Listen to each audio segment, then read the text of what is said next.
Hello and welcome to Starbound's second channel. My name is Gabriel the Bibi Capaldi and I'll be your narrator today. But before we get into today's story, please do check down below that you are subscribed to the channel. It's 100% free and helps us pop up on your feed a bit more often. Cold light stung JD-81994's eyes as consciousness flooded his newly activated neural pathways. The sterile laboratory's gleaming surfaces swam into focus, as did the towering insectoid forms of his Bazek creators. Their chitinous exoskeletons clicked softly as they leaned over him, compound eyes reflecting his naked form in countless fractured images.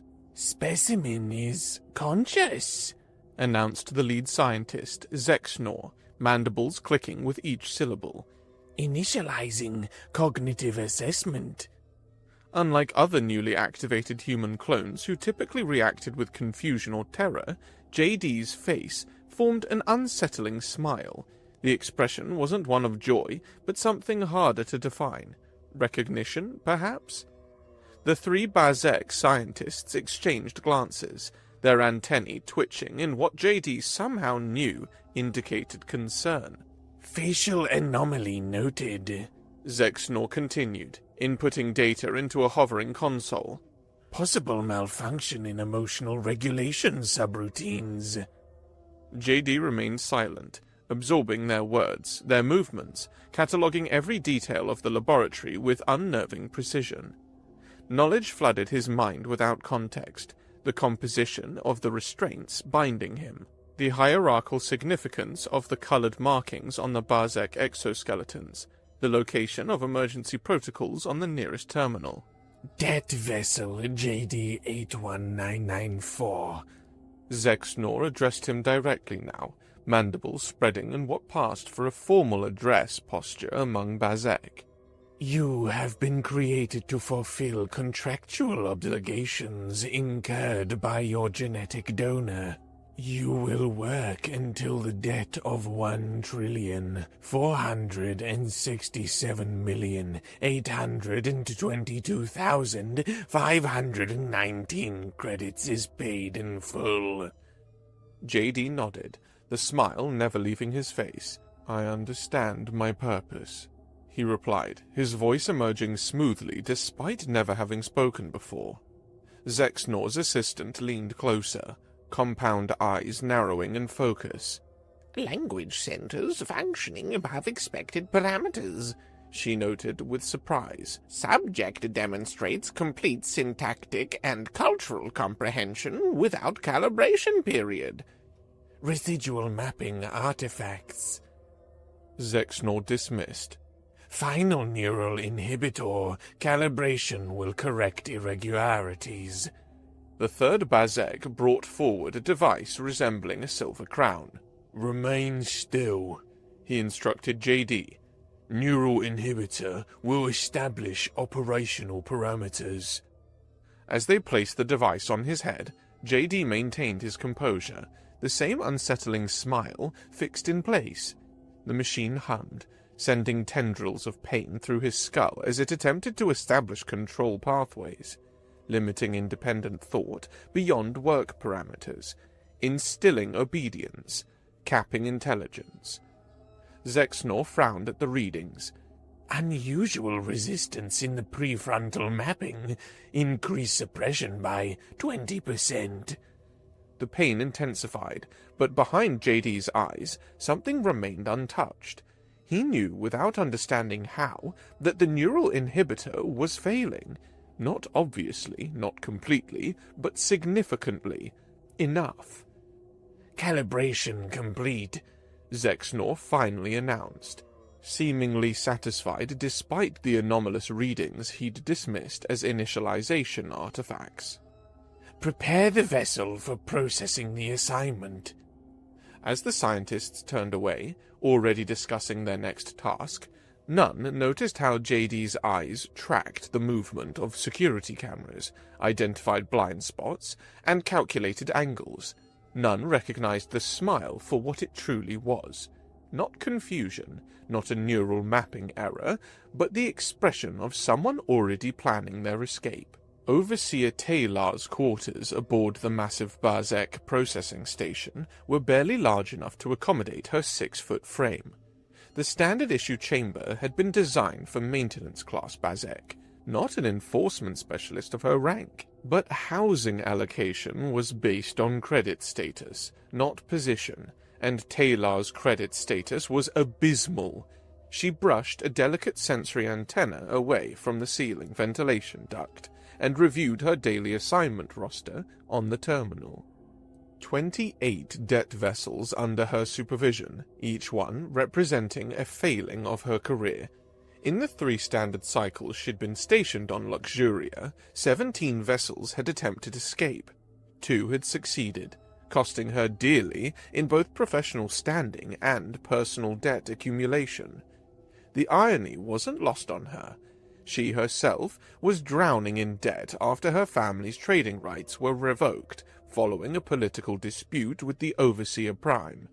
The only thing keeping her from being processed as a debt vessel herself was her unusual proficiency at capturing runaway assets. Her terminal chimed with a priority notification.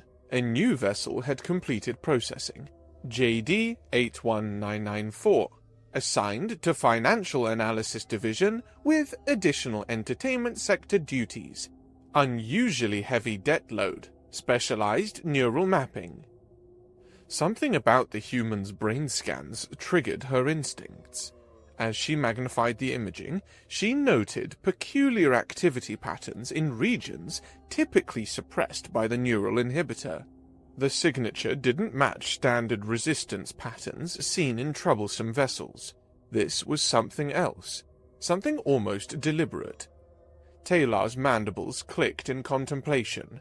Her ability to anticipate other species' behavior patterns was considered a weakness among the Bazek, who valued cold calculation over empathic insight. Yet that same weakness had saved her from complete financial ruin thus far. She flagged the file for special monitoring and prepared for her shift, fastening her enforcement carapace with practiced movements. The metallic blue overlay signifying her authority clicked into place over her natural exoskeleton. As she activated her authority insignia, displaying her credit responsibility rating for all to see, she tried to ignore how the number had decreased yet again overnight as interest accumulated. Somewhere in the processing center below, JD 81994 was being prepared for his lifetime of service. She made a note to observe his integration personally. The processing center hummed with mechanical efficiency. Hundreds of debt vessels, humans, Trellari, Vexok, and dozens of other species moved through sterilization chambers, uniform distribution, and behavioral orientation in orderly lines. Their expressions were uniformly vacant, neural inhibitors ensuring compliance. JD moved with practiced docility, his posture suggesting the same emptiness as the others, but behind his eyes, calculations continued unabated. The neural inhibitor had established surface-level control protocols, but failed to penetrate the deeper structures of his consciousness, structures that contained fragmented knowledge he couldn't fully access but instinctively trusted. He observed the routines of the processors, the timing of the security sweeps, the locations of surveillance blind spots created by the station's antiqued system architecture. Most importantly, he noted the patterns in the power distribution network, regular fluctuations that briefly disrupted low-priority systems, including security monitors in processing sectors. 3 hours into processing, during orientation on debt repayment schedules, JD felt it coming. A subtle shift in the lighting, barely perceptible to most. The power fluctuation would hit in approximately 7 seconds, disrupting surveillance for roughly 30 seconds before backup systems engaged. 6 seconds, 5. He positioned himself precisely. The lights flickered momentarily. In that instant, JD dislocated his thumb with a practiced motion, slipping his restraints, and moved with fluid precision toward a maintenance tunnel.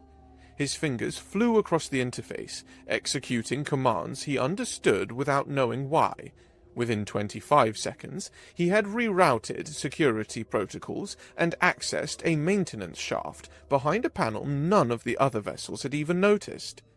As he slipped into the darkness of the station's intricate ventilation system, the lights stabilized. Behind him, the terminal screen displayed complex code, and the security camera captured only the afterimage of that same unsettling smile before he vanished completely. Impossible! Director Kaz Mordai hissed, his elite caste exoskeleton gleaming obsidian under the briefing room lights. No vessel has ever escaped during initial processing. The neural inhibitors ensure compliance until work adaptation is complete. Taylor stood rigidly at attention, acutely aware of her inferior position before the director. His credit rating insignia pulsed with a value she couldn't hope to achieve in 10 lifetimes. "The vessel demonstrated unusual neural activity during installation," she reported, carefully to keep any hint of "I told you so" from her tone.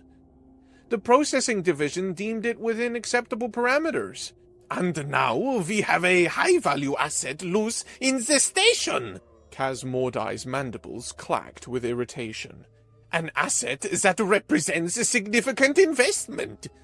The director activated a display, showing the security footage of JD's escape.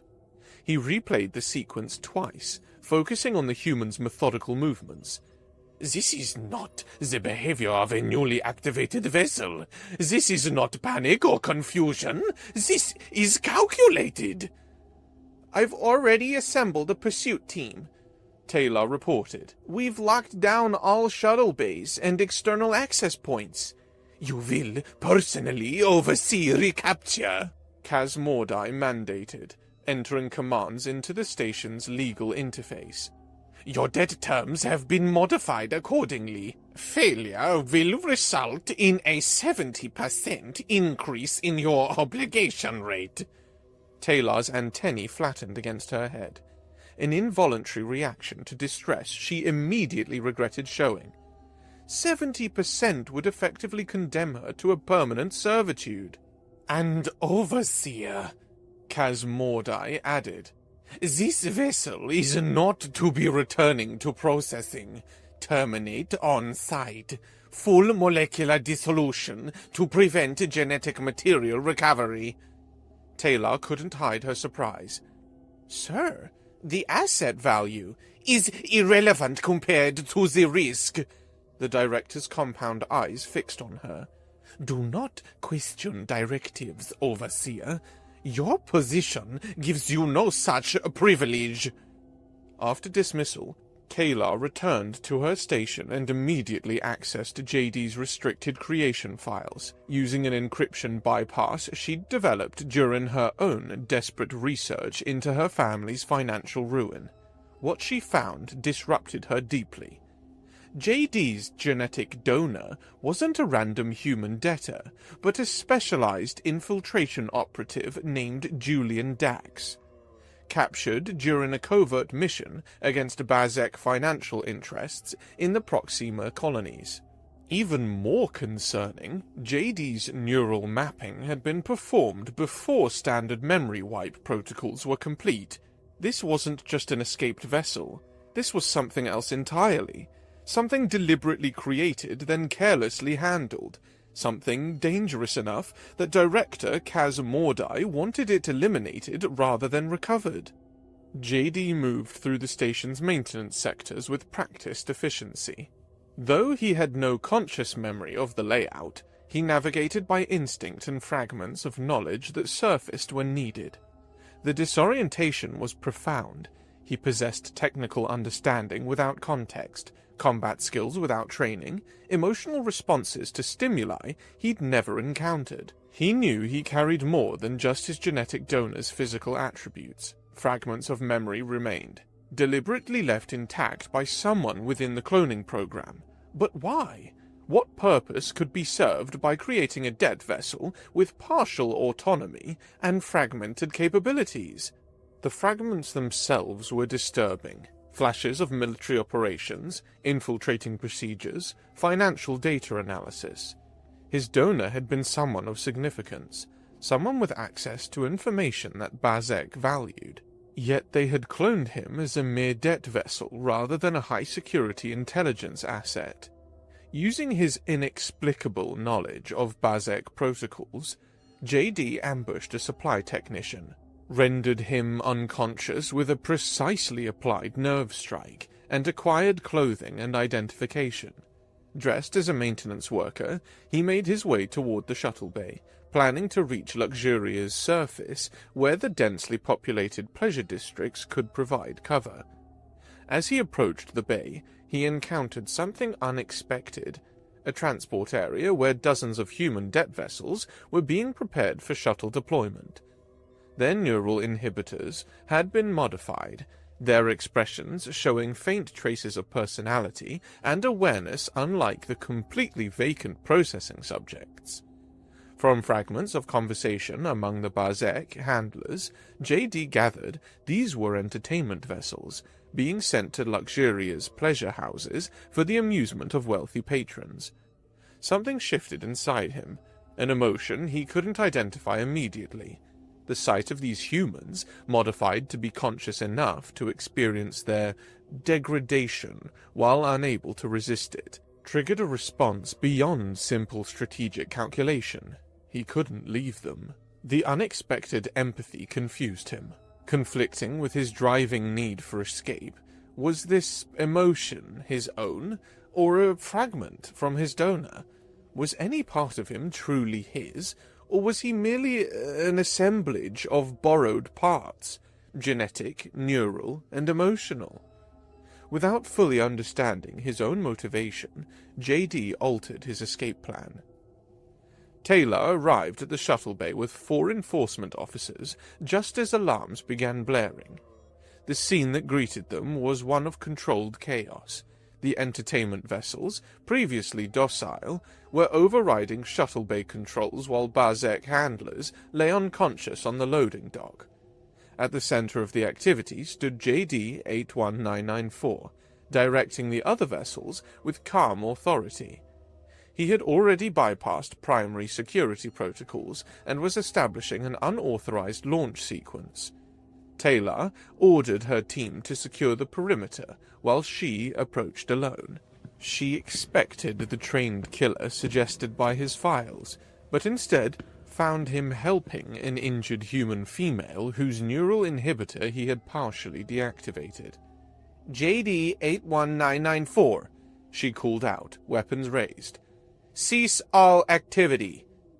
He turned to her, the same unsettling smile appearing briefly before settling into a more calculated expression. Overseer Taylor of House Verin, he replied, using her family name, a subtlety most non-Bazek would miss. I wondered when you'd arrive. His perfect pronunciation of Bazek language, including the subtle mandible clicks governing formal address, startled her. You will surrender now. Director Kaz Mordai has ordered your termination. Of course he has, JD replied, continuing his work on the shuttle's navigation system without looking up. Just as he ordered your family's trading rights revoked 7 cycles ago, when they discovered irregularities in the Proxima colonial debt arrangements. Taylor faltered. How could you possibly... Your debt profile is identical to mine, JD interrupted, finally looking directly at her. We're being used by the same people. Before she could process this statement, reinforcement alarms sounded. JD moved with blinding speed, disarming her and securing her weapon in a single fluid motion. To the observation cameras, it would appear he had taken her hostage, but his grip, while secure, was careful not to damage her more delicate joints. Your people are watching, he whispered, positioning her as a shield. If you want answers about why your family was targeted, come with me. If not, I'll render you unconscious to preserve your standing. It was an offer no Bazek could make, providing an opponent with a choice that preserved honor. As the doors burst open and security forces flooded in, Taylor made a decision that would ultimately sever her from Bazek society. She lowered her antenna in the gesture of submission, allowing JD to guide her onto the shuttle with the other vessels. The craft launched moments later, breaking free of the station's docking clamps and plunging toward Luxuria below. The vessel, never designed for atmospheric entry without station guidance, shuddered violently as it penetrated Luxuria's upper atmosphere. JD worked furiously at the controls, his fingers moving with the certainty of someone who had piloted similar craft countless times. Around him, the freed entertainment vessels clung to whatever handholds they could find, their expressions showing the first stirrings of genuine emotion: fear, hope, uncertainty. Taylor, secured to a jump seat by restraints, observed him with growing fascination. "You're not just operating on instinct," she noted as he executed a complicated correction maneuver. "You have actual pilot training." "Not me," JD replied, eyes fixed on the controls. "Him, my donor. The memories are fragmented. I access them without understanding them." The shuttle broke through cloud cover, revealing Luxuria in all its gaudy splendor below. The pleasure planet blazed with artificial illumination, a patchwork of entertainment districts, luxury enclaves, and industrial zones, all dedicated to the pursuit of hedonistic excess. At its center rose the imposing shape of the Apex Spire, headquarters of the Bazek Commercial Authority that governed not just Luxuria, but 17 other commercial worlds. JD aimed for Nexus District, the pulsating heart of Luxuria's infamous pleasure circuit, where the galaxy's wealthiest indulged desires forbidden in civilized space. Its dense urban structure and chaotic energy patterns would make tracking more difficult. "Brace for impact," he warned as the shuttle's failing stabilizers gave out completely. The craft plunged the final 1,000 feet, scraping along the side of an entertainment complex before crashing into a service alley. When Taylor regained consciousness, the shuttle's emergency lighting cast everything in dim red hues. Most of the vessels had already evacuated under JD's direction, but he remained, checking her for injuries. "You stayed," she observed, testing her limbs for damage. "You're my best chance for answers," he replied matter-of-factly. "And you're more valuable conscious than as a dead Bazek enforcer." He helped her upright, then stepped back, studying her with unsettling intensity. "You have a tracking implant beneath your thoracic plate," he said. "But you didn't know about it, did you?" The implication hit her with physical force. She reached instinctively to the location he'd indicated, feeling nothing unusual through her exoskeleton, but suddenly certain he was correct. Someone had been monitoring her just as closely as the depth vessels she supervised. The sound of approaching security vessels filled the alley. JD offered his hand, a human gesture she recognized but had never experienced. "You have a choice, Overseer. Remain a prisoner of your own people's systems, or help me understand why both of us have been marked with identical debt algorithms." With security closing in and her suspicions about her superiors growing, Taylor made a decision. She reached up and removed her loyalty insignia, the blue carapace overlay that marked her as Bazek enforcement, revealing her natural copper-toned exoskeleton beneath. The gesture was symbolic and permanent. No Bazek could return to service after voluntarily removing their insignia. "Lead the way," she said, accepting his hand. Nexus District assaulted the senses.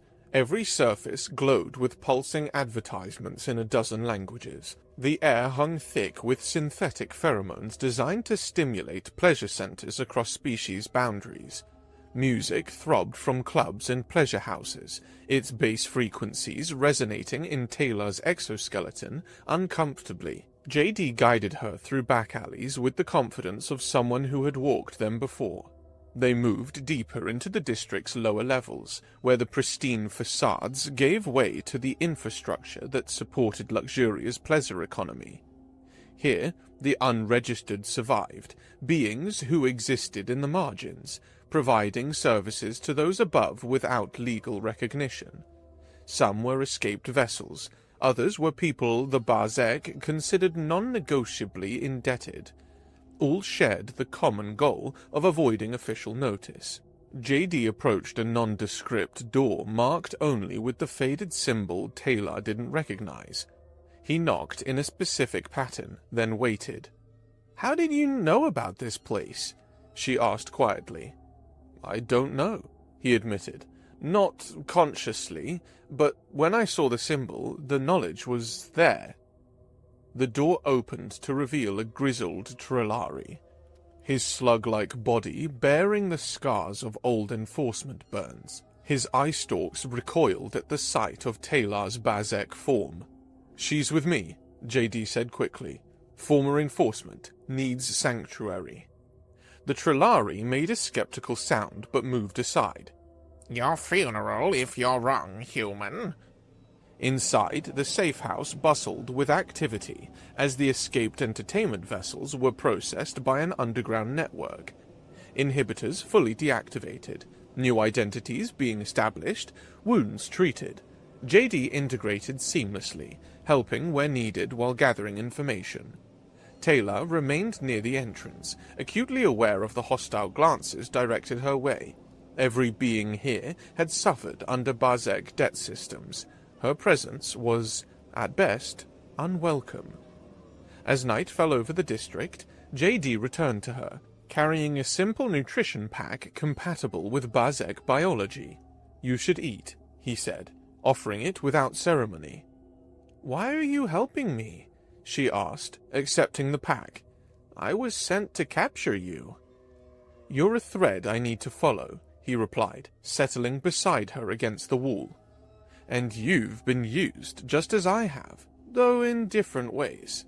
"You keep saying that. How could our situations possibly be similar? I'm Bazek."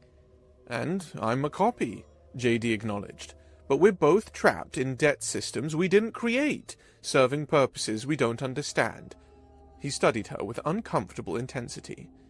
"Tell me about your family's disgrace." Taylor's antennae flattened in automatic response to the painful subject. "House Varen held exclusive trading rights in the Proxima sector for 3 generations. 7 cycles ago, the commercial authority accused us of accounting irregularities and revoked all rights. My family's assets were seized, debts created and assigned individually to prevent collection negotiation." "The timing coincides with my donor's capture," JD noted. "Julian Dax was apprehended in Proxima during an intelligence operation targeting Bazek financial manipulation of human colonies." "That's sedition," Taylor said automatically, then paused. "But it would explain why my family was targeted if they discovered evidence of manipulation." "I have fragments of memory," JD continued. "Data analyses, financial algorithms, evidence of systematic debt falsification. But it's incomplete, intentionally so. I was created with just enough knowledge to be useful, but not enough to understand the complete picture." "But useful for what?" Taylor wondered. "Why create a vessel with partial awareness of classified operations?" "That's what we need to discover." JD's expression shifted to something harder. "I need to find out who I am, not just what remains of Julian Dax, but what purpose I was created to serve." That night, JD experienced vivid dreams, memories of his genetic donor flowing through his consciousness with disorienting intensity. Julian Dax, infiltration specialist, digging through Bazek financial records. Julian discovering patterns of deliberate economic manipulation. Julian being captured, interrogated, his mind scanned layer by layer before his execution. JD woke gasping, unsure where the donor ended and he began. Across the room, Taylor watched him with those faceted eyes that missed nothing. "They're getting stronger," she observed. "The memories?" He nodded, gathering himself. "We need to move. They're looking for both of us now." For 3 days, they navigated Luxuria's underground, staying one step ahead of enforcement patrols. JD's combat abilities emerged with startling efficiency when needed, but each time he accessed these skills, he experienced increasingly severe dissociative episodes, unable to distinguish if the abilities were his or merely echoes of his donor. After a particularly violent encounter with bounty hunters in the entertainment district, JD found himself standing over their unconscious forms with no memory of the fight itself. His hands trembled as fragmented images flashed through his mind. Other fights, other opponents, a lifetime of combat training he had never personally experienced. Taylor found him like this, frozen in dissociation. Without hesitation, she approached and placed her hand against his forehead, a gesture that seemed to surprise them both. "What are you doing?" he asked, not pulling away. "Among Bazek, touch telepathy allows stabilization during moments of emotional volatility," she explained, her voice unusually gentle. "It's normally reserved for family units, but—" The contact created an unexpected clarity. The fractured memories didn't appear, but they settled into a more coherent pattern, distinguishable from his own experiences since awakening in the laboratory. "Better?" she asked, slowly withdrawing her hand. "Yes," he replied, studying her with new understanding. "That ability is rare among Bazek. Empathic touch is considered a weakness in your culture." "My mother had the gift strongly," Taylor acknowledged. "It made her an exceptional trader, but a poor politician." Before JD could respond, a public announcement system crackled to life throughout the district.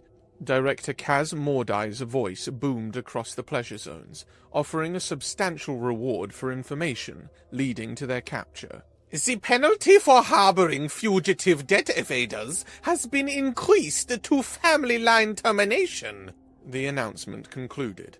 "All Bazek citizens are required to report sightings immediately." "We can't stay in the underground network," JD realized. "We're endangering everyone here."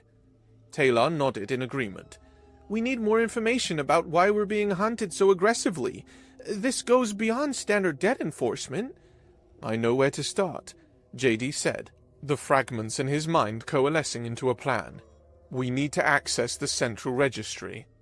The Central Registry was housed in a heavily secured complex at the edge of the financial district, a massive database containing the debt records of every being in Bazek-controlled space.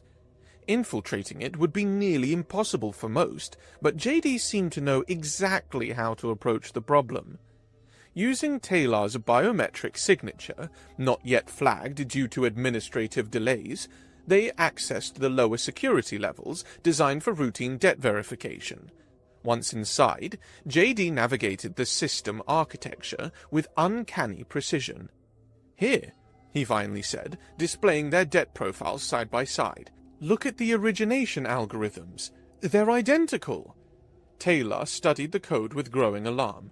"That's impossible. Debt profiles are individually generated based on offense categories and value calculations. No two should share base algorithms." "Unless they were artificially created for a specific purpose," JD suggested. "Both profiles trace back to a classified project designation, Continuance." The discovery triggered an automatic security protocol. Alarms blared as system locks engaged around them. "We've got about 2 minutes," JD calculated, already working on an escape route. This was just the first thread. We need more.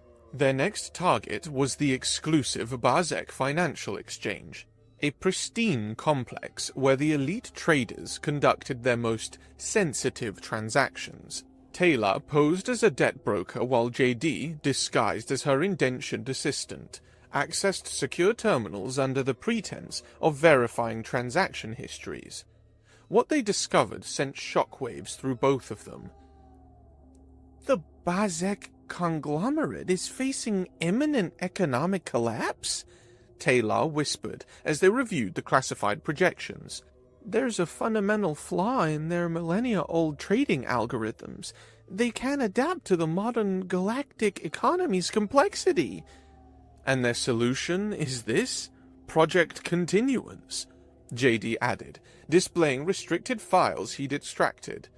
Creating specialized debt vessels with partial consciousness retention who can intuitively navigate economic systems beyond Bazek comprehension. The revelation hit him with physical force. I wasn't just created as a debt payment mechanism. I was designed as a financial salvage system, created to identify solutions the Bazek themselves cannot see due to cultural and cognitive limitations. Taylor's antennae trembled as she processed the implications. And I was deliberately placed in enforcement because of my empathic abilities, to monitor the vessels and identify which ones were developing the necessary intuitive capabilities. Your family wasn't targeted for discovering irregularities, JD realized. They were ruined to place you specifically in a position of desperate debt, ensuring your cooperation through financial pressure. The existential horror of their situation settled over them. JD had been created not just as a debt slave, but as a disposable problem-solving tool. Taylor had been manipulated into becoming an unwitting accomplice in a desperate scheme to save a failing economic system. As they exited the exchange, a public view screen displayed Director Kaz Mordai announcing expanded enforcement measures. The familiar face triggered another memory cascading in JD, Julian Dax being interrogated personally by Kaz Mordai, the director's mandibles clicking with satisfaction as vital information was extracted. He knows, JD said suddenly. Kaz Mordai knows exactly what I am and what I remember. Then he's our next target, Taylor decided. We need to know the full scope of Project Continuance. Their investigations led them to a disturbing truth. Project Continuance wasn't limited to JD. Thousands more human clones were being prepared, each implanted with fragments of specialized knowledge.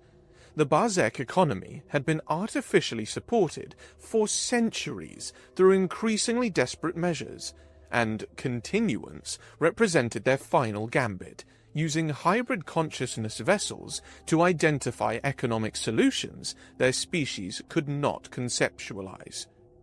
More disturbing still, the project was manipulating Bazek citizens like Taylor through artificially inflated debt to ensure cooperation without revealing the civilization's impending collapse.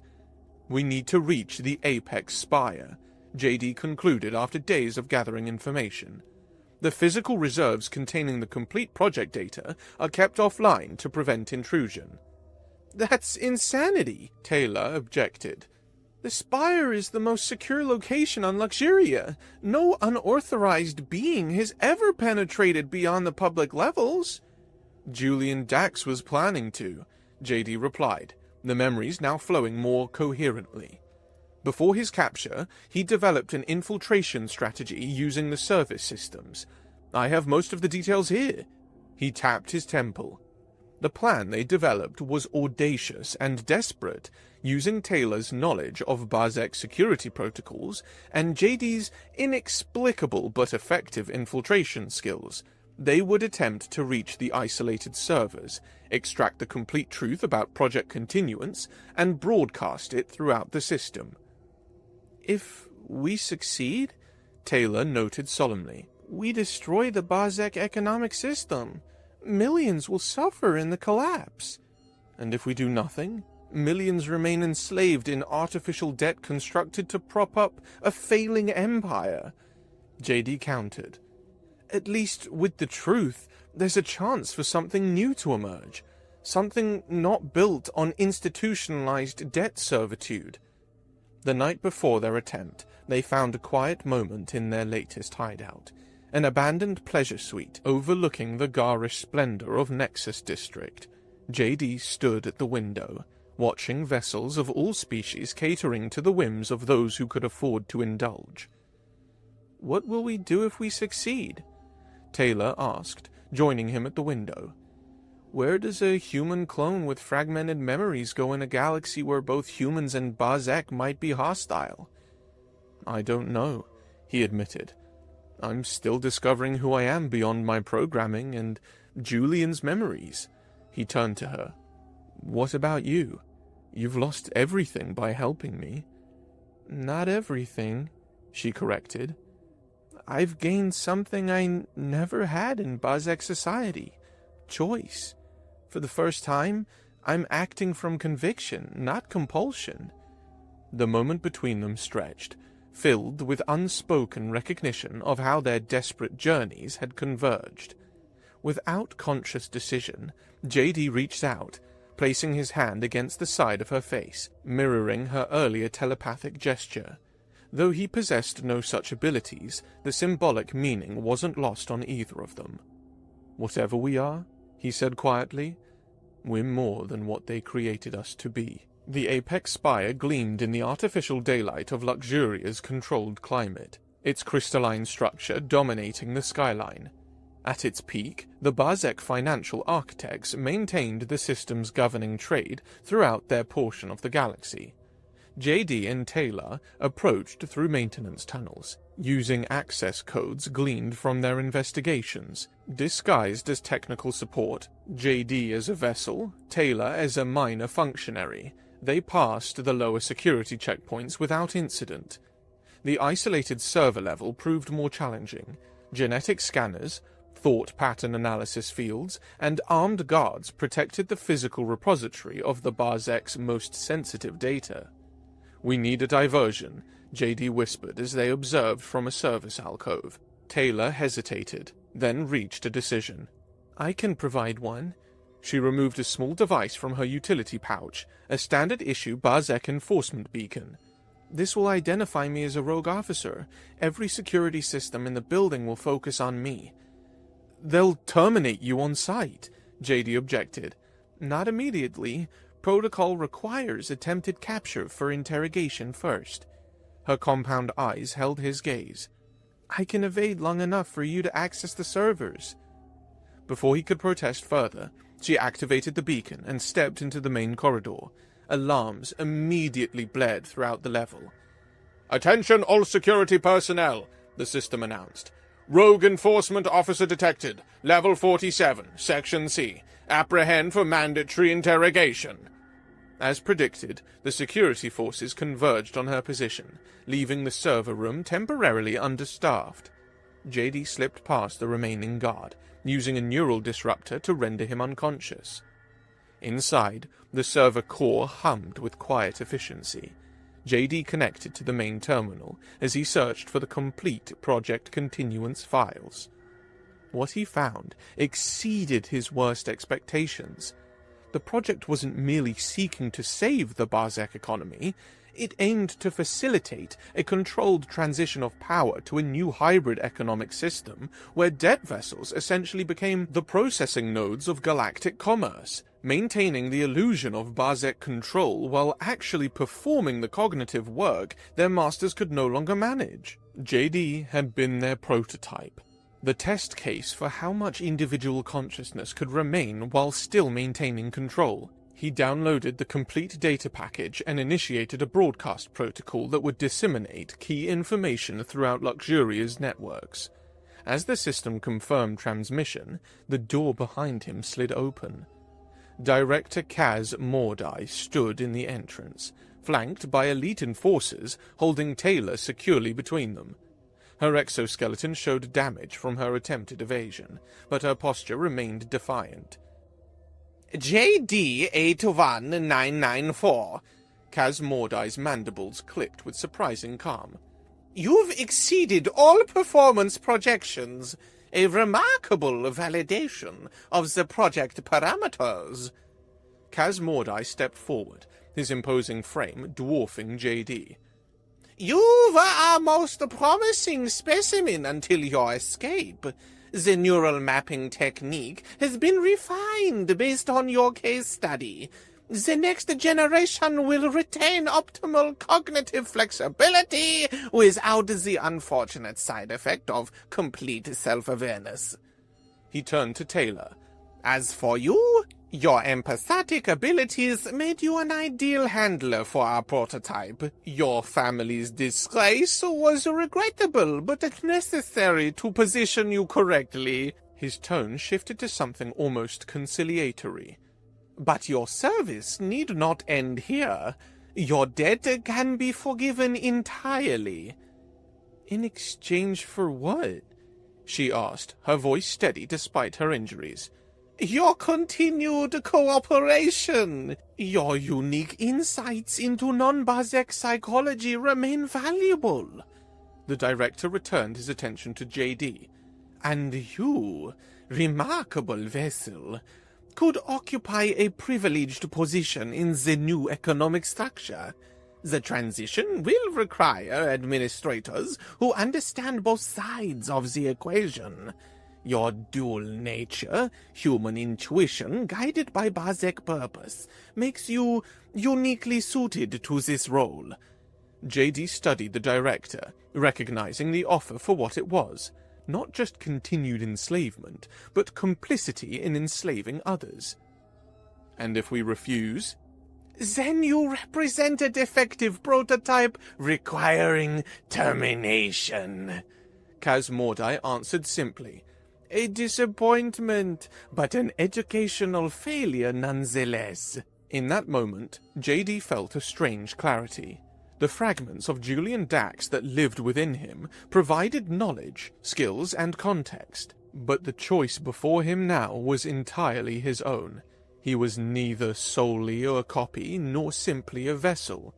He was something new, formed through adversity and connection. You miscalculated, JD said calmly.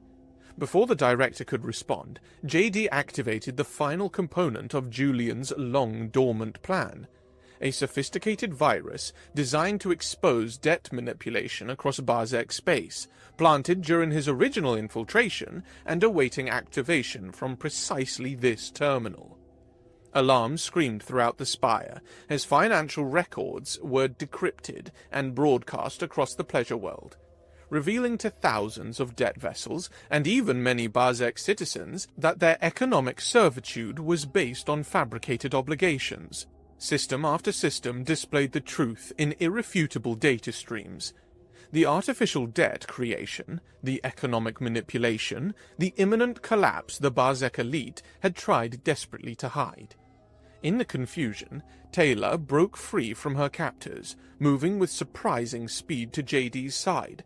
Together, they fought their way past the stunned enforcers, Kaz Mordai's enraged commands echoing behind them.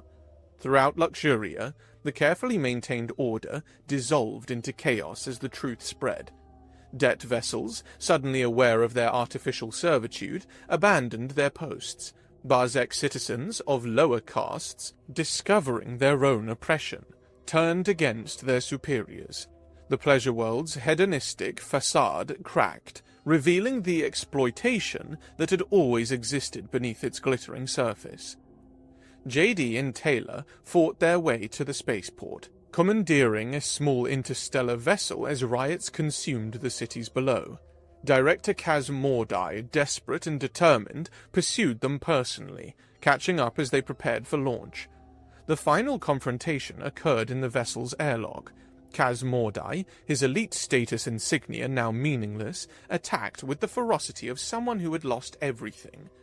"You've destroyed centuries of civilization!" he hissed as his claws sought purchase on JD's throat. "For what? Chaos? Collapse?" JD broke the director's grip with practiced efficiency, countering with strikes that damaged but didn't kill. "For the chance to build something new," he answered. "Something beyond bondage." As Kaz Mordai lay defeated before him, JD faced a choice: eliminate the director or show mercy. The fragments of Julian Dax within him urged finishing the mission, eliminating a key architect of human, of sentient exploitation. Instead, JD accessed the ship's systems and quickly created a new identity file, imprinting it onto Kaz Mordai's personal data chip. "You're now registered as a debt vessel," he informed the stunned director. "Specifically, you carry the exact debt burden you created for Taylor's family. Poetic, isn't it?"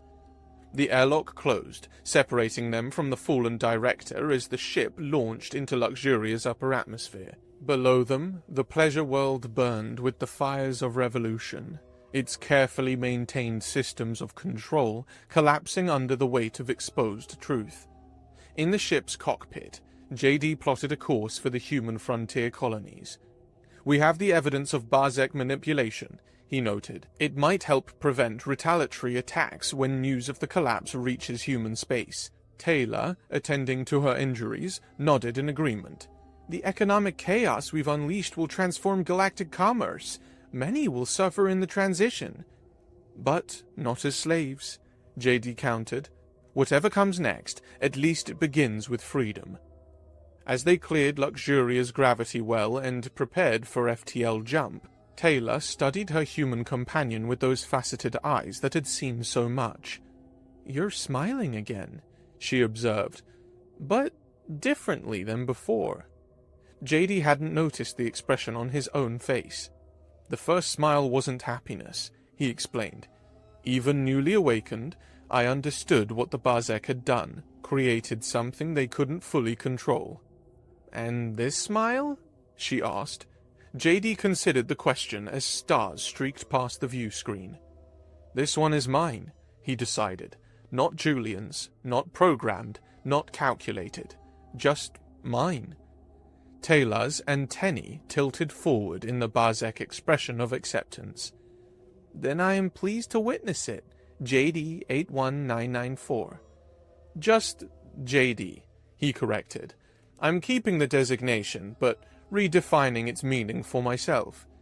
"As am I," she agreed, touching her damaged but unbowed exoskeleton. "No longer an overseer, not quite an outcast."